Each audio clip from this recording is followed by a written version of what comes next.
वो क्यों कहेंगे जी। वो कह नहीं सकते हैं, लेकिन एंटी इंकुम्बेंसी है, महीनों से चल रहा है। तो नागराजन जी, आप ये कह रहे हैं कि 79 seat most probable for Congress, 91 seat most probable for BJP और 23 seats most probable for JDS, बाकी बस्ती 35-40 सीटें जो है उसमें खेल है पूरा, वो है राइट?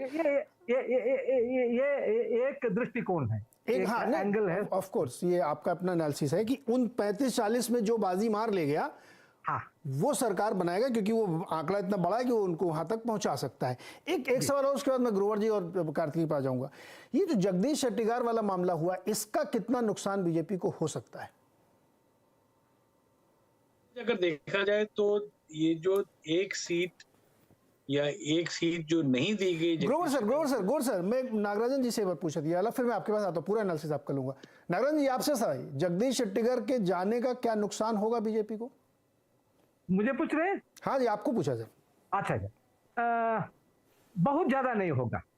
बीजेपी अपना जो गढ़ है, जो किट्टूरू कर्नाटका, उसी इलाके में आता है ये। पिछले बार उन्होंने 30 सीटें जीती थी मेरे ख्याल में, वहां 50 सीटों में 30 बीजेपी के पाले में गया था। तो यदि वो माइक्रो मैनेज ठीक से करें वहां, क्योंकि आपको मैं एक कोरिलेशन बता रहा हूं कि जगदीश शेट्टर आरएसएस का आदमी है, विद्यार्थी परिषद का रहे हैं, 50 साल से उनका परिवार, सारा उनका एक्सटेंडेड फैमिली सब आरएसएस के साथ है, वो विचारधारा से जुड़े हैं।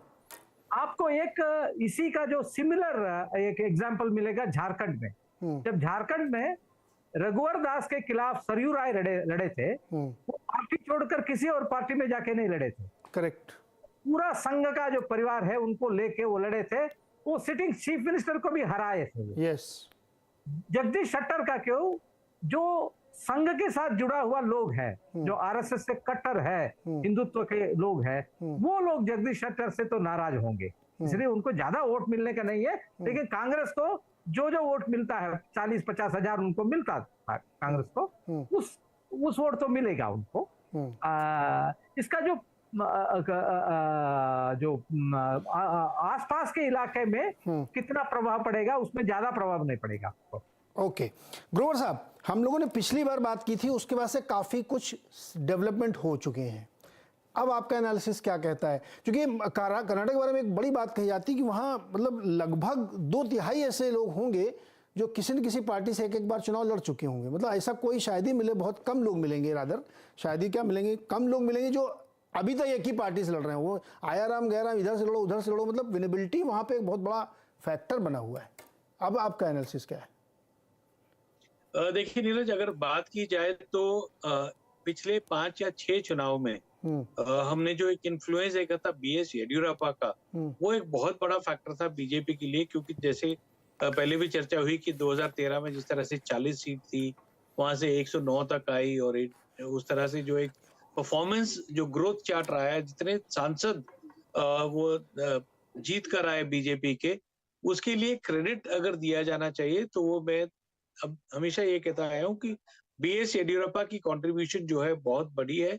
और इस चुनाव में हमने जिस तरह से देखा कि पिछले कुछ महीनों में जो हमने उतार चढ़ाव देखे, खास करके बीजेपी वर्सेस येडियुरप्पा की जो रिलेशनशिप रही, उसमें बहुत उतार चढ़ाव है। जिस तरह से उनको साइडलाइन किया गया, उनको उतारा गया, और फिर वापस बॉम्बे को बनाया गया, और फिर उनको एक तरीके से बनवास दे दिया गया था, और अब वापस उनको सेंटर स्टेज में लाया गया।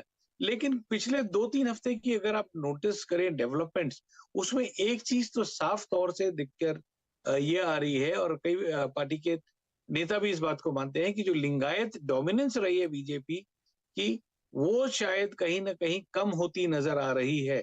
और लक्ष्मण सावदी और जगदीश शेट्टर को आइसोलेशन में नहीं लेना चाहिए, क्योंकि अगर इन्होंने इतने बड़े फैसले पार्टी बदलने के भी किए हैं, तो जरूर कहीं ना कहीं लिंगायत मठ से और जो वहां के सीयर्स हैं उनसे बातचीत करने के बाद ही शायद उन्होंने ऐसा कुछ फैसला लिया होगा।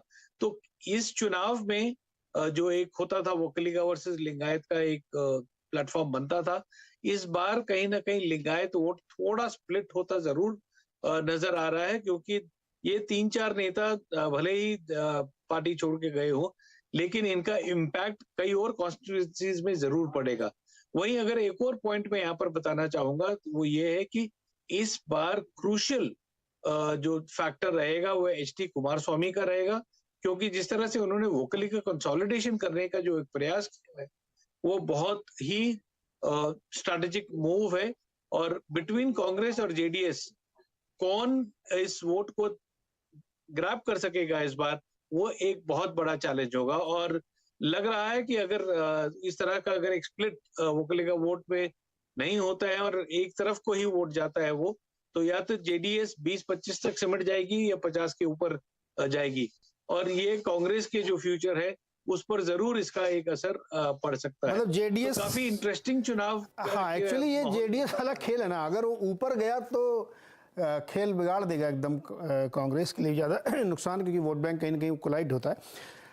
बत्रा जी, गणित और रसायन विज्ञान क्या कह रही है आपकी कर्नाटक के लिए? हम लोग चूंकि नॉर्थ वाले हैं या वेस्ट में रहते हैं मुंबई, तो बहुत डीप वहाँ की ग्राउंड की चीज़ें समझ में नहीं आती, इसलिए मैंने कहा 3 विद्वान वहाँ की बुलाए जाए जो वहाँ के हैं एकदम। आपका गणित क्या कह रहा है? नहीं, हम भी उत्तर भारत के हैं वाजपेयी जी, आपकी तरह। जी। लेकिन मैं सबसे पहले शुरू करूंगा कि आपने जब वो फ्रीबी वाली बात करी, एक उदाहरण आप भूल गए कि पीएम किसान तो हिट हो गया था ना 2019 में। तो ये डिपेंड करता है कि क्रेडिबिलिटी मैसेज की क्या है और उसकी टाइमिंग क्या है। इस पर हम कभी और चर्चा कर सकते हैं, लेकिन मैं नहीं मानता कि फ्रीबी की पॉलिटिक्स पूरी तरीके से फेल हुई है। ये डिपेंड करता है कि कौन मैसेज दे रहा है और उसका कितना कंपेलिंग एक आर्ग्यूमेंट बनाया जा रहा है। अब जहां तक इलेक्शन की बात है पर से, तो मुझे लगता है आज की तारीख में कांग्रेस एक बेहतर विकेट पे है भाजपा के कंपैरिजन में। अगर आप देखिए तो क्या है पॉलिटिक्स कर्नाटक की, कि बीजेपी लिंगायत वोट पे डिपेंड करती है, अपर कास्ट के वोट पे डिपेंड करती है। उन्होंने अपना एक हिंदुत्व वोट बैंक डेवलप किया है।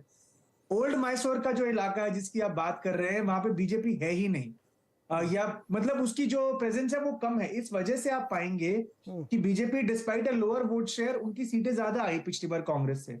कारण ये था कि उनका जो वोट है वो कॉन्सेंट्रेटेड ज्यादा है और एक ऐसा इलाका है बड़ा जहां पर उनकी प्रेजेंस ज्यादा नहीं है। तो वहां पर फाइट वो जेडीएस और कांग्रेस के बीच में ही है। कांग्रेस को अगर अपनी मेजोरिटी लानी है तो वहां अच्छा करना ही पड़ेगा at the expense of JDS. वहां बीजेपी का इतना रोल नहीं है। जो बीजेपी का मेन वोट ब्लॉक है लिंगायत, वहां पे जो क्रैक्स आप देख रहे हैं, कांग्रेस उसको कैपिटलाइज करने के लिए शायद इन लीडर्स को लेकर आई, क्योंकि कांग्रेस के पास बाकी बेसिस कवर्ड है। जो मुस्लिम वोट है, जो वोकलिगा वोट है वो शिव कुमार जी की वजह से, जो ओबीसी वोट है वो सिद्धरामैया जी की वजह से, जो मुस्लिम वोट है वो हमें पता है कंसोलिडेट होगा एंटी बीजेपी पार्टी के पीछे। तो कौन सा एक ब्लॉक था जो कांग्रेस का मिसिंग था?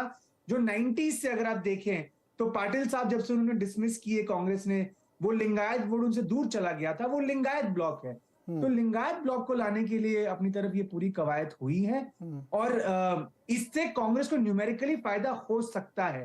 तो मुझे लगता है इस समय Congress because of several factors, anti incumbency जो बात हुई, जैसे एक आंकड़ा सी वोटर का आया था कि कर्नाटक में 57% लोग चाहते हैं कि बदलाव आए। And this is unlike any other state, जहां पे जैसे उत्तराखंड हो गया या गोवा हो गया, जहां बदलते बदलते चीजें बदली नहीं। इनफैक्ट बीजेपी ने काफी अच्छा प्रदर्शन किया।